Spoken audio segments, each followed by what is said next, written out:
Order. I am filling in for Mayor Buzzy tonight because he's out of town, and I'm the acting mayor tonight. Thanks to everybody who's here. We have had 3 people call ahead to register.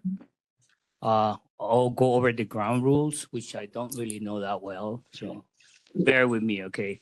The one that I do remember is don't talk for more than 5 minutes, so just remember that, because I won't catch you.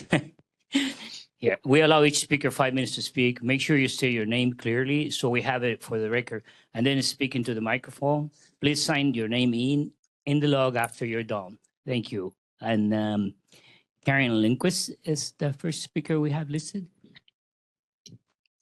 Good evening, Karen. Good evening.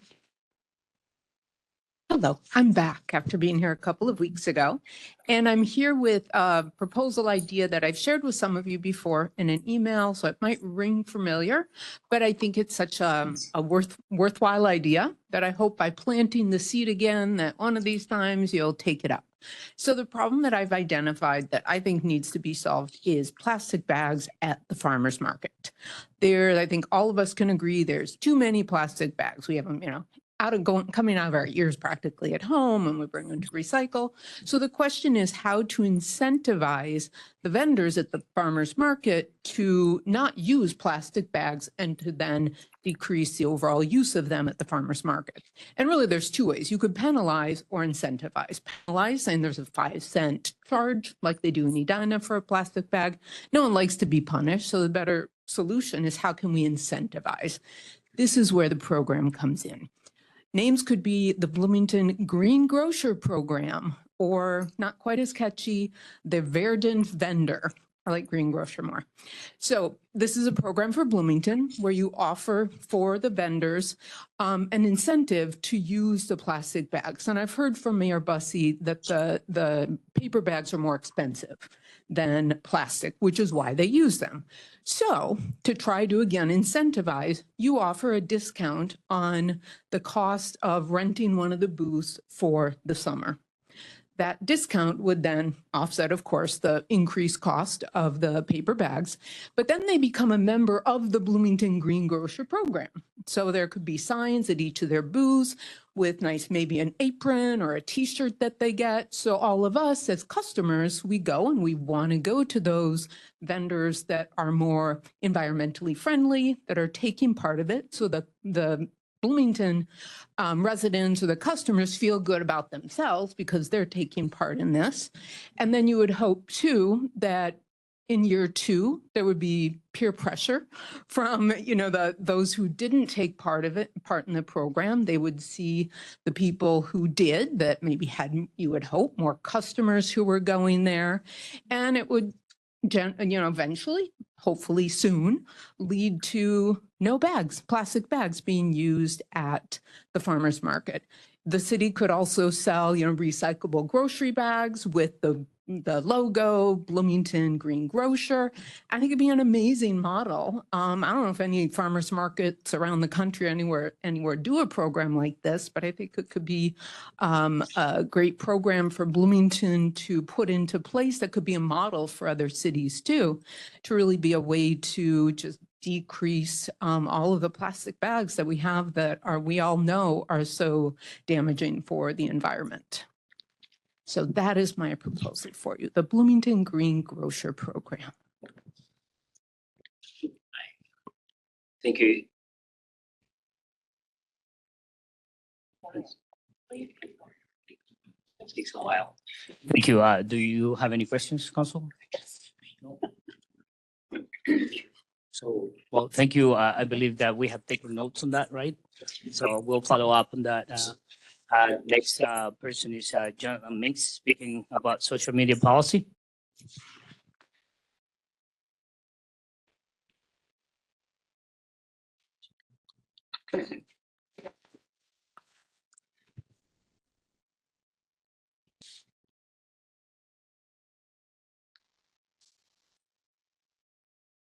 Good evening, council members and city staff. Tonight, I'm here with 2 concerns that go directly to leadership, professionalism, and boundaries within the city of Bloomington. 1, the mayor's endorsement of divisive, hate-driven rhetoric. Mayor Bussey, I've seen your public engagement on social media where you liked posts that used inflammatory language, posts calling certain Bloomington residents and candidates MAGAs, racist, and xenophobes, along with lies and celebrating the so-called extreme loss of candidates with different viewpoints. A mayor publicly endorsing content that demonizes residents is not leadership. It fuels division, it encourages hostility, and it undermines trust in the community. So my question is this: do you believe it's appropriate for the mayor of Bloomington to endorse rhetoric that labels residents fascists or racist simply because of different viewpoints? I also want to remind the council of a previous situation. About 2.5 years ago, I reported a city employee for social media behavior that blurred professional boundaries. At that time, city staff told me the employee was walking a fine line because of their online engagement involved in election-related materials and city officials. That was the city's own standard. And now Mayor Bussey and Paul Coate, your public actions closely mirror the very behavior the city previously deemed inappropriate for its employees. If it was a fine line then, the standard should be the same, especially for the mayor. 2, repeated and unexplained monitoring of my wife's personal profile. The second concern involves repeated views of my wife's private social media profile by public officials and their associates. We have seen visits from Mayor Bussey, Corey Bussey, Commissioner Paul Coate, Councilmember Mua, and other staff connected to city leadership. So I will ask you directly, why are city officials and their affiliates repeatedly reviewing a private citizen's personal profile? What exactly are you looking for? What is the motive behind these patterns? When multiple officials and associates take an unusual interest in a resident's spouse, it raises serious concerns about boundaries, professionalism, and what may be occurring behind the scenes. This behavior is not reflective of leadership moving in a positive, transparent, or respectful direction. And no resident should ever feel monitored or singled out by officials elected to represent them. In closing, I am not here to exaggerate anything. I'm here to point out clear patterns and ask for transparency. Why is the mayor engaging with divisive, hateful rhetoric online? Rhetoric the city itself previously warned its employees not to engage in. 2, and why are city officials and associates repeatedly viewing my wife's private profile? Bloomington deserves answers openly and on the record. And I want to close by highlighting the city's own stated values. Bloomington, Minnesota's core message emphasizes creating a thriving and welcoming community where residents feel safe, engaged, and connected, while also promoting a strong economy and a commitment to diversity, equity, and inclusion. The city's values for its people, neighborhoods, and businesses, and the government center on safety, cooperation, and respect, and a shared vision for the future. Tonight, my questions simply ask that our leadership reflect those values in action, not only in words. Thank you, and my name is Jonathan Minks.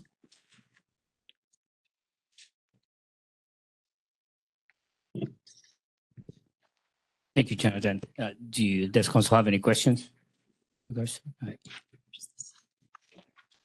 Thank you. Next speaker is Pamela Palmer about CHWC.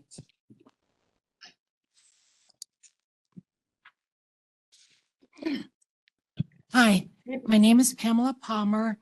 I have a couple of questions. I believe at tonight's meeting, council meeting, you guys are going to be discussing the listening session guidelines. And I have concerns that it says audio recorded only, no video or live broadcast. For the last few months, there has been a video. So why is that being stopped, or is this mistyped? You know, so I don't know which it is, because it really helps when you guys are giving feedback to the speaker. Even I, who follow you extensively, whose voice was that? Who said that? It really helps to see who it comes from. So I'd like to have that clarified. I did not get it clarified when I asked about it and just said nothing has changed. Well, then why is it saying audio? So which is it? And, okay, excuse me if I'm stupid or dumb, but when you get the agenda online, it would be, I think it would be handy if right in there, it would say who to contact to make, register yourself. Until it gets posted like yesterday or today or Saturday, Sunday, whenever, then it showed all these other how to participate and all that. But if somebody's trying to sign up on Friday, this didn't exist yet about that. It should be, the agenda gets posted way ahead. It would just be nice to make a reservation, whatever you call it. Just put it in there and the phone number. As it is, I called the front desk and they transferred me. But, you know, make things easier. And, oh, what does content neutral mean? I guess I've always been curious. Process must be content neutral. And, yeah, more accessible, and please, please, please keep the video. And my second question is on the community center. Has Hennepin County approved the Penn Avenue exit? I can't get a straight answer to that either.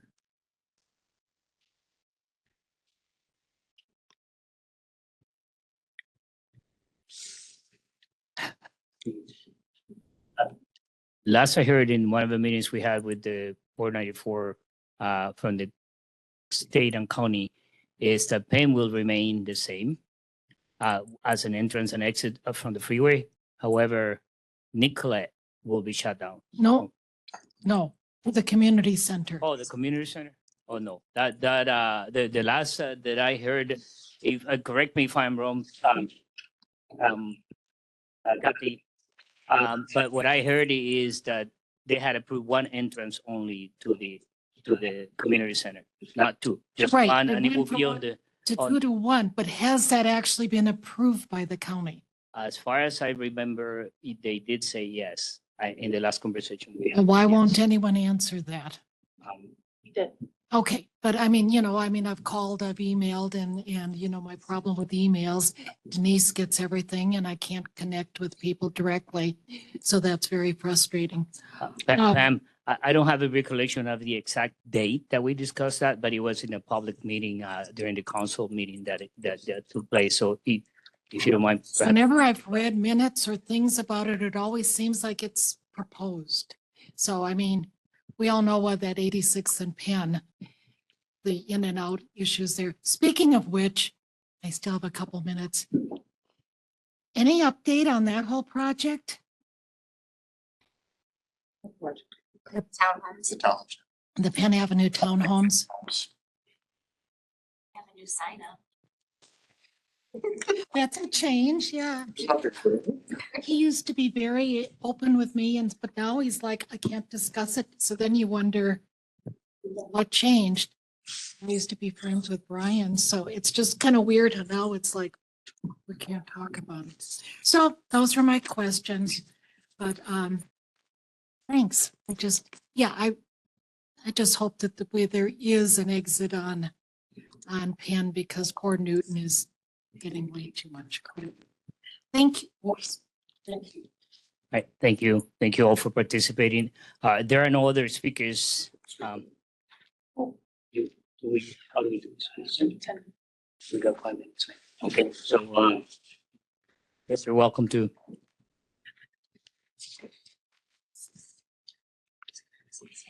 So Andy Thule, 54-year resident of Bloomington. I sent the council an email earlier today. So on October 31st, my wife works out of the house. There was a bad accident on the corner of 83rd and Stevens. One car went probably 40 feet from the intersection. The other car, all 4 airbags went off.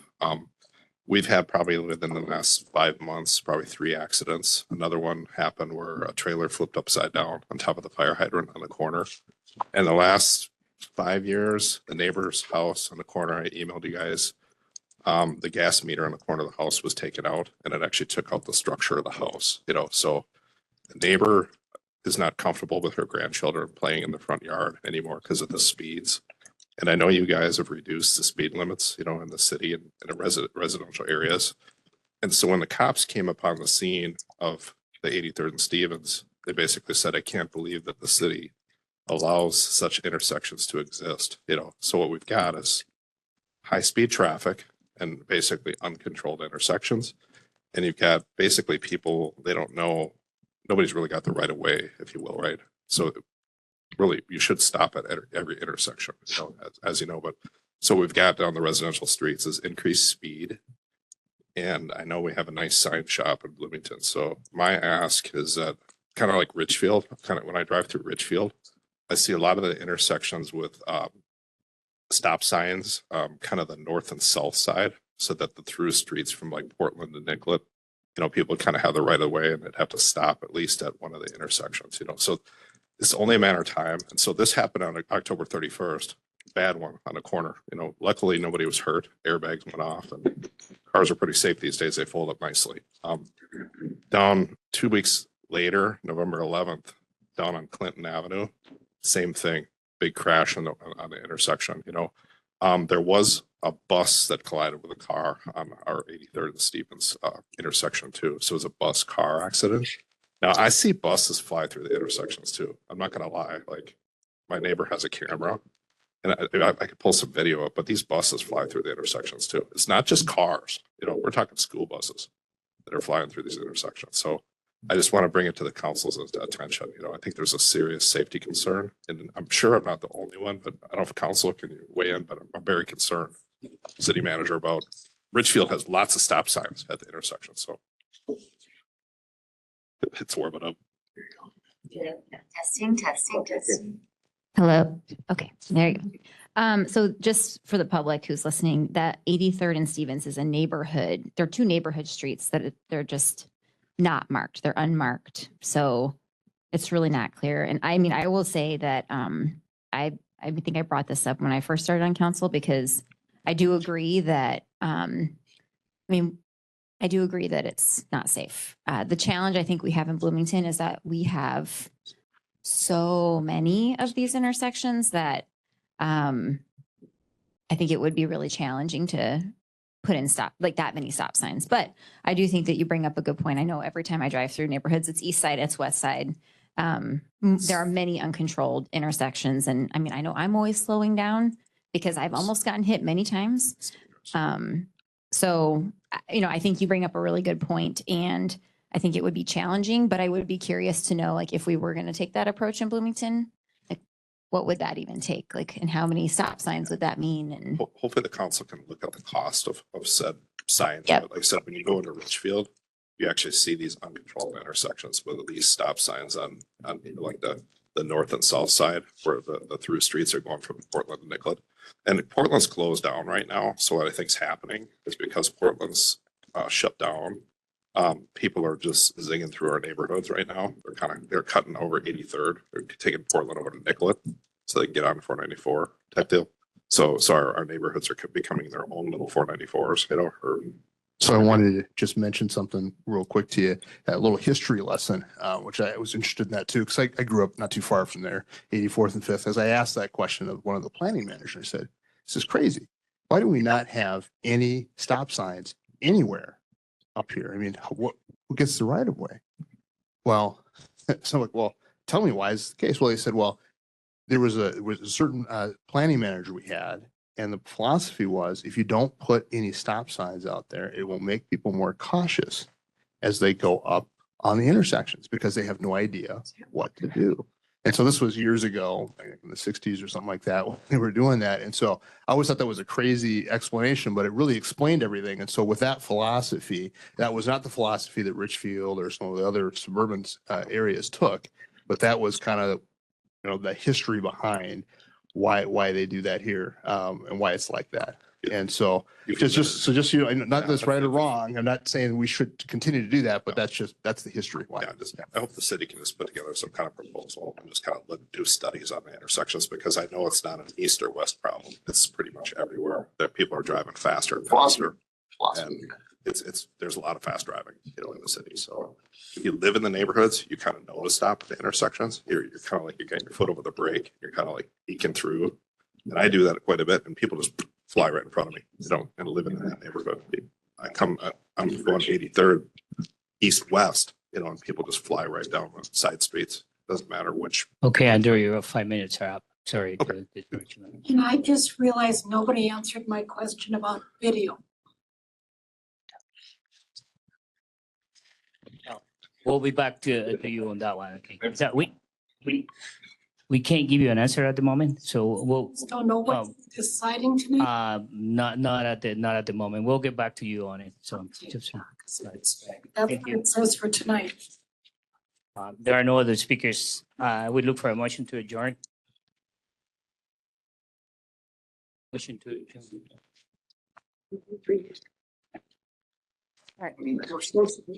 Motion to adjourn. Second.